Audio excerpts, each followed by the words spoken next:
Hello मेरे प्यारे दोस्तों, कैसे हैं आप लोग। दोस्तों उम्मीद है कि बहुत ही अच्छे होंगे। दोस्तों आज का जो सेशन रहने वाला है, यहाँ पे आप देख रहे हैं कि हिंदी 30 मार्क्स। दोस्तों आपके बीपीएससी की हम बात कर ले तो बीपीएससी में जो है 30 नंबर के जो हिंदी पूछे जाते हैं, जिसमें कि वही पैटर्न पे सेम पैटर्न बीपीएससी का रहने वाला है। और यहाँ पे मैंने सम्मिश्रित प्रश्नों को शामिल किया है जो कि आपके बीपीएससी के द्वारा पूछा जाता है हिंदी के लिए। तो दोस्तों हम लोग रिवीजन के लिए तैयार रहेंगे। फटाफट कौन सा है हमारा प्रश्न पहला, वो देखना है। दोस्तों पहला प्रश्न हमारा है, ह्रस्व स्वर कौन से हैं। दोस्तों देखिए, आप लोग सेशन को जब भी देखिए पूरा देखिए, क्योंकि दोस्तों अगर मैं बताऊं कि इसके बिना जो है रिजल्ट होना संभव नहीं है। अगर आपके सब्जेक्ट में बहुत अच्छे से अच्छे कर जाते हैं, 80 में से आप पूरे अगर 80 भी नंबर ले आते हैं दोस्तों, तो भी सिलेक्शन नहीं होने होगा। क्यों नहीं होगा दोस्तों? क्योंकि आपको यहाँ जो लैंग्वेज जो पूछा जाएगा, इसमें से आपको क्वालिफाइंग मार्क्स जो है बिल्कुल पाना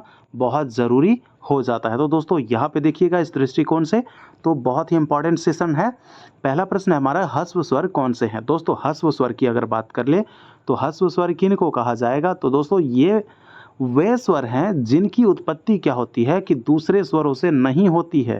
ठीक है, जैसे उन्हीं को क्या कहते हैं, ये ह्रस्व स्वर जो होते हैं दूसरे से उत्पन्न नहीं होते हैं। और इसमें भी जो आपका ह्रस्व स्वर हो जाता है वो कौन सा हो जाता है, ये हो जाता है आपका अ और ई, ऊ हो जाता है इसमें, और एक और हो जाता है आपका री। तो ये सब जो हैं चार वर्ड जो हैं आपके अ, ई, ऊ और री, ये आपके क्या हो गए, ये ह्रस्व स्वर कहे जाते हैं, ह्रस्व स्वर। तो याद रखना, हो सकता है अगर ये अ और ई ना देकर आपको ऊ और री भी दे सकता है, तो भी आपको याद रखना है बिल्कुल। ठीक है, चलिए दूसरे नंबर प्रश्न की तरफ हम बढ़े। दोस्तों देखिए, अगर आपको सेशन मज़ा आता है ना करने में, तो प्लीज़ आप लोग चैनल को सब्सक्राइब करके नोटिफिकेशन को भी दोस्तों ऑल पे सेट कर लीजिए, और साथ ही साथ अपने प्यारे हाथों से सेशन को भी लाइक कर दिया कीजिए। ठीक है, दूसरा प्रश्न हमारा है, प्रत्येक वर्ण का तीसरा, चौथा और पांचवा वर्ण क्या कहे जाते हैं। दोस्तों देखिए, मैं आपको बताऊं, जैसे कि आप लोग लिखते हैं ना क वर्ग में क, ख, ग, घ, और इसको बोलते हैं अंग। ठीक है, तो ये जो होता है क्या पूछ रहा है, प्रत्येक वर्ण का तीसरा, चौथा, पांचवा, यानी कि क ख छोड़ दे तो तीसरा ग हो जाएगा, घ और ये अंग। तो ये जो है आपके क्या कहे जाते हैं, इस वर्ण को क्या कहते हैं। तो इसका जवाब क्या हो जाएगा, जो प्रत्येक तीसरा, चौथा और पांचवा जो होता है, चाहे आपकी बात कर ले क वर्ग में हो या च वर्ग में हो या ट वर्ग में हो, त वर्ग में हो या प वर्ग में हो, किसी में भी हो, तीसरा, चौथा और जो पांचवा होता है ना, वो उसको क्या कहा जाता है, उसको दोस्तों कहा जाता है आपका घोष वर्ण। उसको क्या कहते हैं, घोष वर्ण। ठीक है, जिसमें क्या होता है कि उन व्यंजन में जो है वर्ण के उच्चारण में जो स्वर तंत्रियाँ जो होती है ना, वो क्या होती है, झंकृत होती है, जिसमें कि झनकृत हो, यानी जैसे ग, घ, अंग, तो ये क्या होता है, झनकृत होता है, तो वही जो होता है आपका घोष वर्ण कहलाता है। ठीक है, चलिए आगे देख लेते हैं। तीसरा नंबर हमारा प्रश्न क्या कह रहा है, निम्नलिखित में कौन सा घोष वर्ण है। देखिए यहाँ भी मैंने आपको बताया ऊपर में कि घोष वर्ण कौन होता है, तो इसमें से कौन सा घोष वर्ण है। तो जवाब इसका क्या हो जाएगा, जैसे कि क वर्ग लिखिए, क, ख, ग और घ, उसके बाद फिर अंग, जैसे मैंने लिखा। तो यहाँ पे देखना है क्या, ग और यहाँ पे क्या है, घ, ये घ है दोस्तों, याद रखिएगा, क और घ। तो क के बाद क्या होता है, ख, ख के बाद ग भी है और घ भी है। तो ये यहाँ पे अगर अड़ा भी रहता तो वो भी हो जाता है आपका घोष वर्ण में। तो जवाब हमारा क्या हो जाएगा, ऑप्शन नंबर ए, ग और घ।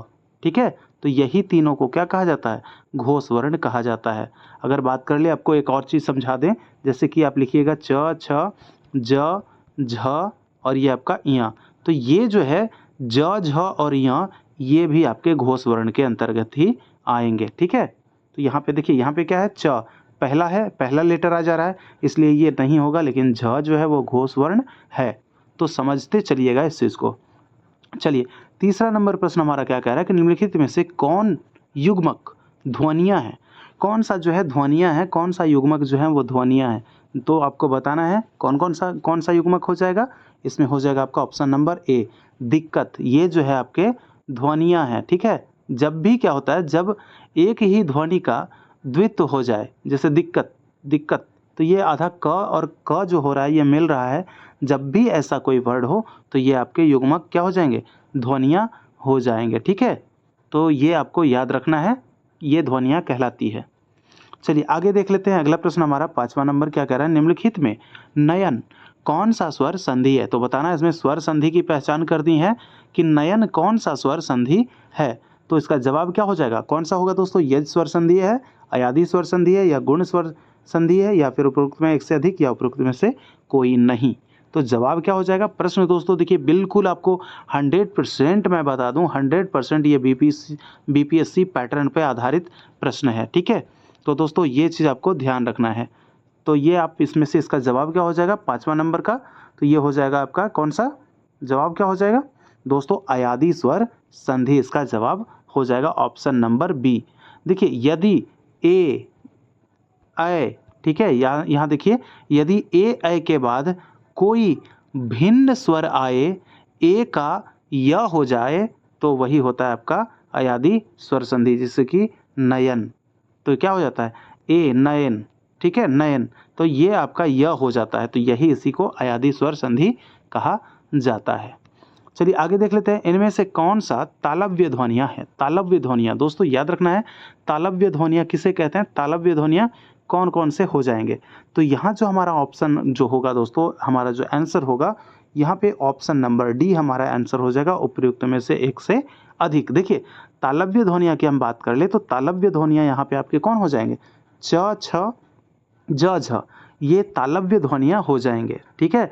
याद रखना अगर वर्ण पूछते तो वर्ण फिर आपका हो जाता घोष वर्ण, ठीक है। लेकिन यहाँ क्या पूछ रहा है, यहाँ पे आपको पूछ रहा है तालव्य ध्वनियाँ कौन कौन सा है, तो ये घोष वर्ण कौन कौन सा हो जाता, झ हो जाता, और क्या हो जाता, ज हो जाता। तो ये आपके ज और झ जो हो जाते ये घोष वर्ण भी कहलाते, ठीक है। लेकिन हमें यहाँ वर्ण नहीं तालव्य ध्वनियाँ पूछा जा रहा है, तो तालव्य ध्वनियाँ च छ और ज झ ये क्या है, तालव्य ध्वनियाँ हो जाएंगे। ध्वनि का उच्चारण क्या होता है, इसमें तालु से होता है। याद रखना है जिसका उच्चारण, जिस ध्वनि का उच्चारण तालु से होगा वो तालव्य ध्वनियाँ कहलाएंगी, ठीक है। जैसे क, ये कहाँ इसका क्या हो रहा है, क का ये आपका अंतस्थ कंठ, तो उसका उच्चारण स्थल हो जाएगा। चलिए 7वां नंबर देख लेते हैं, वह कुल्हाड़ी से वृक्ष काटता है में कौन सा कारक है। कारक बताना है इसमें से कि वह कुल्हाड़ी से जो वृक्ष है क्या करता है, काटता है। तो कर्ता ने कर्म को करण से, ये सब तो आप लोग जानते ही होंगे। तो ये इसी का यूज करते हुए आपको बताना है इनमें से कौन सा कारक है, वह कुल्हाड़ी से वृक्ष काटता है। तो इसका जवाब क्या हो जाएगा, वह कुल्हाड़ी से जो है वृक्ष काटता है, इसमें करण कारक हो जाएगा। क्या हो जाएगा, करण कारक, जवाब करण कारक। देखिए इसमें जो है से जो लगा हुआ है आपके, करण और आपादान दोनों के विभक्ति चिन्ह का बोध होता है, यानी कि कर्ता ने करण से, तो करण और आपादान दोनों के लिए जो है यह चिन्ह प्रयोग होता है से वाला, याद रखिएगा। तो ये हो जाता है, किंतु यहाँ पे देखिए क्या हो रहा है कि यहाँ पे साधारण भूत का अगर प्रत्यय होने के कारण जो है इसका जो है कारक माना जाएगा करण, ठीक है। यहाँ पे क्या हो रहा है, साधन भूत का प्रत्यय होने के कारण इसका क्या हो रहा है कि करण कारक का यह माना जा रहा है। जबकि अगर अलगाव का बात करें तो प्रत्यय होने पर जो है ये क्या हो जाएगा, अलगाव का प्रत्यय अगर हो जाएगा तो ये अपादान में बदल जाएगा, ठीक है। इस तरह से समझते चलिए। आगे देखते हैं, अगला प्रश्न है, निम्नलिखित में से कौन सा जातिवाचक संज्ञा है। जातिवाचक देखिए मैंने बताया था जिससे कि पूरे जाति भर का बोध हो, ठीक है, जिससे पूरे जाति भर का बोध हो। तो निम्नलिखित में से कौन सा जातिवाचक संज्ञा है। तो यहाँ पे जवाब क्या हो जाएगा हमारा, बहन। बहन जो है वो क्या हो जाती है, बहन यानी कि बहुत सारी बहनें हैं, ठीक है। तो बहन एक व्यक्ति की बहुत सारी बहन तो हो सकती है, इससे बहन जाति का बोध हो सकता है। लेकिन एक व्यक्ति का क्या ये मम्मी हो सकती है कई, नहीं, बिल्कुल नहीं, जी नहीं, ये एक ही रहेंगे, एक ही माँ होती है सबकी, एक ही माँ, भले ही वो चाची हो जाए, दीदी हो जाए, या फिर और कोई हो जाए तो वो अलग बात है, लेकिन माँ एक ही होती है। और बहन तो बहुत सारी हो सकती है, इसलिए बहन जो है वो जातिवाचक संज्ञा कहलाएगी। चलिए अगला प्रश्न है, निम्नलिखित में से कौन निश्चयवाचक सर्वनाम है। देखिए निश्चयवाचक सर्वनाम के बारे में बात किया जा रहा है कि निश्चयवाचक सर्वनाम कौन है। देखिए यहाँ पे जो जवाब हो जाएगा आपका उपयुक्त में से एक से अधिक, ऑप्शन नंबर डी इसका जवाब होने वाला है, उपयुक्त में से एक से अधिक। क्यों, क्योंकि देखिए यहाँ पे आपका जो होगा जवाब वह और यह, ये दोनों जो हैं क्या है, निश्चयवाचक सर्वनाम है। जैसे कि आप नज़दीक के लिए अगर प्रयोग करेंगे, कोई वस्तु रखी रही होगी तो आप क्या कहेंगे कि यह कलम है। देखिए जैसे कि मान लीजिए कोई पेन आपका रखा हुआ है, तो क्या कहेंगे, यह कलम है। ठीक है, अगर जो बहुत दूर में हो, अगर बहुत दूर में हो तो इसको क्या कहेंगे, वह, यानी निश्चित है कि यह कलम है ही, तभी तो बताया जा रहा है। वह आदमी है या वह आम है, तो यह क्या है, निश्चित है, निश्चय है कि वह आम ही होगा। ठीक है, तो यह निश्चयवाचक सर्वनाम यह हो या वह हो। ठीक है, चलिए आगे देख लेते हैं 10वां नंबर प्रश्न। निम्नलिखित में शुद्ध वाक्य का चयन कीजिए। वाक्य बताना है कि कौन सा शुद्ध जो है वो आपका वाक्य है। तो जवाब देखिए, यहाँ पे पढ़ना शुरू कीजिए। बाघ और बकरी एक एक घाट पानी पीता है। यहाँ पे ये क्या होगा, बाघ और बकरी एक घाट पानी पीता है, ये गलत हो जाएगा। पीते हैं अगर लगा हुआ रहता तो कुछ पल के लिए सोच सकते थे, तो ये आपका जो है पहला ऑप्शन गलत हो गया। चलिए, बाघ बकरी पीते हैं, ये क्या भाई, ये कैसा सेंटेंस है, ये भी आपका गलत हो जाएगा। अब देखिए यहाँ पे क्या है, बाघ और बकरी एक घाट पानी पीते हैं, यानी एक घाट पानी पीते हैं, एक घाट पानी क्या कर रहे हैं, दोनों पी रहे हैं, पीते हैं। तो ये आपका जो जवाब हो जाएगा बिल्कुल सही हो जाएगा, ऑप्शन नंबर बी, बाघ और बकरी एक घाट पानी पीते हैं। चलिए अब देख लीजिए 11 नंबर का प्रश्न। निम्नलिखित में से कमल का पर्यायवाची शब्द कौन है। देखिए पर्यायवाची क्या होता है दोस्तों, पर्यायवाची वैसा शब्द जिसमें कि दोनों अर्थ में क्या मिले, समानता मिले। जैसे कि जो कोई भी अर्थ है कमल, और कोई एक शब्द मान लीजिए कि आपका पंकज, पंकज है, मैं बता ही दूं पंकज, तो ये दोनों का अर्थ जो निकलेगा सेम, तो ये सेम होना चाहिए। यानी पंकज का मतलब भी कमल होता है और कमल को कमल कहा जा रहा है। चलिए अब देखते हैं जवाब इसका क्या होगा, कमल का पर्यायवाची शब्द। तो यहाँ पे जवाब होगा आपका सरोज भी हो जाएगा, पंकज भी हो जाएगा। ठीक है, सरोज भी और पंकज भी। क्यों, क्योंकि दोनों का मतलब जो है क्या है, दोनों का अर्थ में समानता है। इसका मतलब कमल है, सरोज का मतलब भी कमल होता है और पंकज का मतलब भी कमल होता है। ए और बी दोनों सही है, इसलिए हमारा जवाब क्या हो जाएगा, ऑप्शन नंबर डी, उपर्युक्त में से एक से अधिक। अगर ऐसी जब भी रहे, दो ऑप्शन जब भी सही हो, तो ऑप्शन डी को ही, उपर्युक्त में एक से अधिक को ही कलर करना है। ठीक है, चलिए अब देख लेते हैं आगे वाला प्रश्न क्या कह रहा है। 12 नंबर, निम्नलिखित में से इंद्र का पर्यायवाची शब्द कौन है। देखिए इंद्र, अगर बात हो रही हो इंद्र की, तो इंद्र का पर्यायवाची शब्द क्या होता है, पर्यायवाची में दोनों, जैसा कि मैंने कहा समानता होनी चाहिए, तो इंद्र को पुरंदर भी कहा जाता है। ऑप्शन नंबर ए हमारा सही जवाब हो जाएगा। इंद्र को क्या कहते हैं, पुरंदर भी कहते हैं। पुरंदर का मतलब इंद्र होता है, उसको भी इंद्र कहा जाता है, पुरंदर को। चलिए नंबर 13, अगला प्रश्न हमारा है कि इहलोक का विपरीतार्थक शब्द कौन है। देखिए विपरीतार्थक मतलब क्या होता है, ये आपका विपरीतार्थक मतलब कि इसका उल्टा बताना है। आपको बता दूं कि इहलोक, तो इहलोक यानी ये लोक, इहलोक, तो इसका जो विपरीतार्थक शब्द क्या हो जाएगा, परलोक। ठीक है, इहलोक का परलोक, ये आपको याद रखना है। चलिए आगे देख लेते हैं 14 नंबर हमारा प्रश्न क्या है कि उपसर्ग का विपरीतार्थक शब्द बताएं। देखिए उपसर्ग याद रखना है, उपसर्ग क्या होता है, इसका जो विपरीतार्थक शब्द हो जाता है उसका यानी कि उल्टा कर देना है। तो प्रत्यय, जो ये उपसर्ग जो हमारा है उसका विपरीतार्थक हो जाएगा क्या, प्रत्यय। ठीक है, प्रत्यय, उपसर्ग का उल्टा यानी विपरीतार्थक शब्द क्या हो जाएगा, प्रत्यय। चलिए आगे देख लेते हैं अगला प्रश्न है, अंक भरना मुहावरे का अर्थ क्या होता है। अंक भरना मुहावरे का अर्थ क्या होता है, तो इसका जवाब क्या रहने वाला है, इसका जवाब दोस्तों हो जाएगा स्नेह से लिपट जाना। ठीक है, माता को, जैसे कि इसको आप वाक्य अगर बनाएंगे तो कैसे बनाएंगे, माता को देखते ही, माँ को देखते ही बच्चे अंक भर लिए, यानी माँ को देखते ही बच्चे अंक भर लिए, यानी कि क्या किए, स्नेह से लिपट गए। ठीक है, स्नेह से क्या किए, लिपट गए, स्नेह से लिपट जाना। अंक भरना मतलब आपका ये सब ध्यान नहीं देना है, थकान का दर्द, खाली स्थान भरना, ये सब गलत है। ठीक है, स्नेह से लिपटना होता है। जैसे एक होता है ना 9 2 11 होना, मतलब कि क्या, भाग जाना। ठीक है, तो ये सब चीज़ें जो है मुहावरे का अर्थ पूछा जाता है। आगे देखते हैं संचारी भाव किसे कहते हैं।